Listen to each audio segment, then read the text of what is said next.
Il était une fois les cheveux d'Arthur. Longs, bouclés, pas très beaux, désorganisés. Et tout d'un coup, Arthur s'est dit « Mais pourquoi je les couperais pas et comme ça je serais tranquille pour les vacances ?» Et voilà le résultat.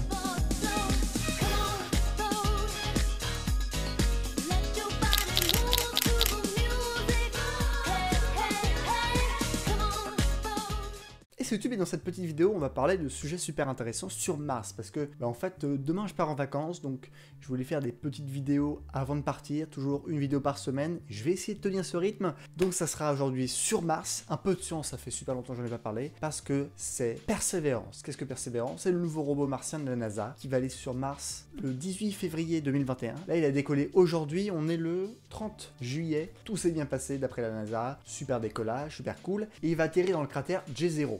Alors c'est un cratère où il y a un peu de glace, donc de l'eau, et son but c'est de rechercher des traces de vie extraterrestre qui auraient vécu il y a des milliards d'années, quand potentiellement Mars était une planète comme la Terre, donc avec de l'eau, avec une atmosphère, mais d'après son noyau qui est peu actif, et ben en fait l'atmosphère s'est évaporée et il n'y a plus d'eau sur Mars. C'est une théorie qui explique pourquoi en fait Mars a autant de canyons et de cratères qui font penser qu'il y a eu des lacs ou des mers. Le truc aussi super cool, c'est que il n'y a pas que les Américains. C'est pas parce qu'il y a Atlas 5 qui est la fusée qui a envoyé Perseverance vers Mars, ou alors tous les systèmes qui ont été assemblés à la NASA à côté de Cap Canaveral. Non, là on va parler de France. Les Français ont joué dans une partie majeure du rover, c'est la caméra SuperCam. En fait, c'est une caméra qui utilise un laser. Le laser va péter une roche par exemple, et la fumée qui va s'en dégager va être analysée par ce laser pour ensuite voir les données et essayer de voir s'il y a eu de la vie, les roches, la composition des minéraux et ainsi de suite. C'est vraiment ultra incroyable et c'est une technologie totalement française qui a été inventée et fabriquée à Toulouse par des chercheurs de l'université de Toulouse.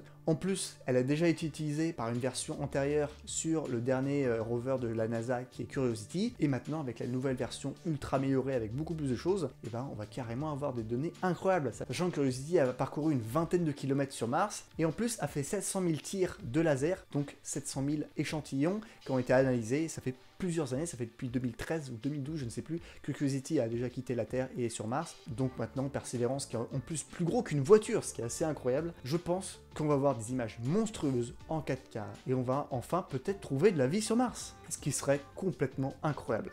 Perseverance est aussi le premier drone de l'histoire. Abusé. Donc voilà, j'espère que ces news de Mars et de la NASA et un peu aérospatiale vous auront plu. J'espère que vous aimez cette vidéo, qu'elle vous a appris certaines choses. Je pense qu'on va en reparler de Persévérance. Et en plus, l'année dernière, il y a eu une mission qui s'appelle InSight qui allait sur Mars et dont les chercheurs sont dans mon université. Donc je pense qu'on va en parler de Mars pendant quelques épisodes.